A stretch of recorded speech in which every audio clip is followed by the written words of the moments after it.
एक सवाल जो आज पूरे देश में फैला हुआ है कि क्या राम मंदिर में चोरी जो हुआ उसमें सिर्फ छोटे कर्मचारी ही जिम्मेदार हैं? क्या इस देश में हर बड़े मामले का अंत सिर्फ छोटे कर्मचारियों पर ही कार्रवाई करके हो जाएगा? लखनऊ में ऐसे ही आग लगी थी, तब भी कार्रवाई ज्यादातर निचले स्तर तक ही सीमित रही। बड़े अधिकारियों की जवाबदेही पर सवाल उठे, लेकिन ठोस कार्रवाई की तस्वीर आज तक साफ नहीं हुई। अब अयोध्या के राम मंदिर से जुड़े कथित चोरी और वित्तीय अनियमितताओं के मामले में भी कुछ ऐसा ही सवाल उठा है।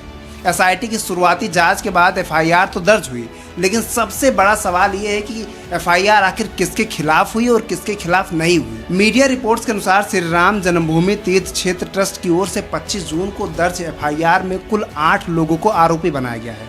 इनके नाम भी आप लोग जान लीजिए। पहला है रमाशंकर यादव, टीनू, अनुकल्प मिश्रा, अविनाश शुक्ला, मनीष यादव, रमाशंकर मिश्रा, सुभाष और करोड़ों जैसे नाम शामिल बताए जा रहे हैं। इनके खिलाफ चोरी, गबन, धोखाधड़ी, आपराधिक साजिश और विश्वासघात जैसी धाराओं में मामला दर्ज हुआ है। लेकिन जिन नामों पर सबसे ज्यादा चर्चा हो रही थी, जैसे कि ट्रस्ट के महासचिव चंपत राय, उनका नाम एफआईआर में शामिल है या नहीं, इस पर तो कोई अभी आधिकारिक पुष्टि नहीं हुई है।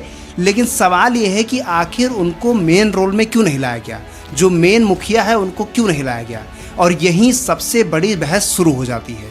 अगर मंदिर की पूरी प्रशासनिक व्यवस्था ट्रस्ट के जिम्मेदार पदाधिकारियों के अधीन थी, तो क्या जांच सिर्फ कर्मचारियों तक सीमित रहेगी या फिर जिम्मेदार तय करने के लिए शीर्ष स्तर तक भी कार्रवाई पहुंचेगी? इसका जवाब अभी जांच पूरी होने के बाद मिलेगा। लेकिन इसी बीच सोशल मीडिया पर चंपत राय के इस्तीफे की खबर भी वायरल हुई है। मंदिर निर्माण प्रभारी गोपाल राव ने इन खबरों को अफवाह बताते हुए साफ कहा है कि जांच पूरी होने दीजिए, उसके बाद जो सच्चाई आएगी वो सबको बताई जाएगी। 23 जून को एसआईटी ने लगभग अपने 20 पन्नों की प्रारंभिक रिपोर्ट राज्य सरकार को सौंपी। रिपोर्ट्स में करीब 150 लोगों से पूछताछ का उल्लेख बताया गया है। मीडिया रिपोर्ट्स के मुताबिक एसआईटी ने ट्रस्ट के पुनर्गठन, किसी वरिष्ठ अधिकारी को सीईओ नियुक्त करने, पिछले 5 वर्षों के चढ़ावे का ऑडिट कराने और प्रशासनिक सुधारों जैसे कई सुझाव भी दिए हैं।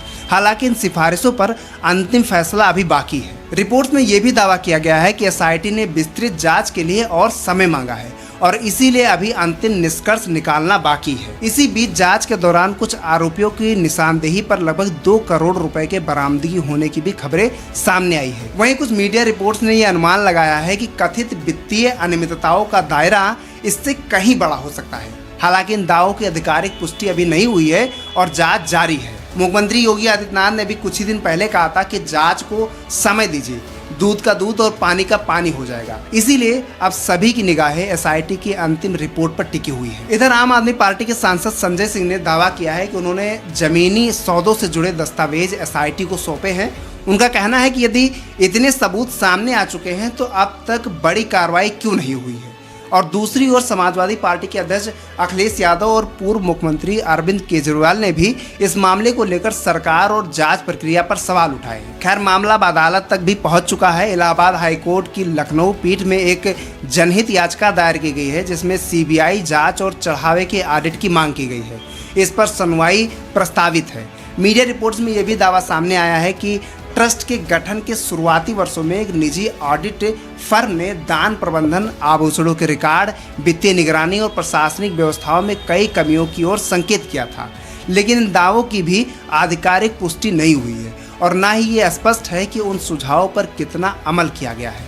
अब सबसे बड़ा सवाल ये है कि क्या जांच सिर्फ निचले स्तर के कर्मचारियों तक सीमित रहेगी या फिर यदि जांच में पर्याप्त सबूत मिलते हैं तो बड़े पदों पर बैठे लोगों की जवाबदेही भी तय करनी होगी। इसका जवाब सिर्फ एसआईटी की अंतिम रिपोर्ट, अदालत की प्रक्रिया और आधिकारिक कार्रवाई से ही मिलेगी।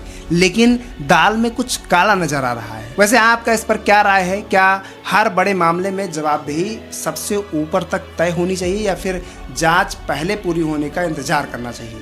अपनी राय कमेंट सेक्शन में बताना जरूर।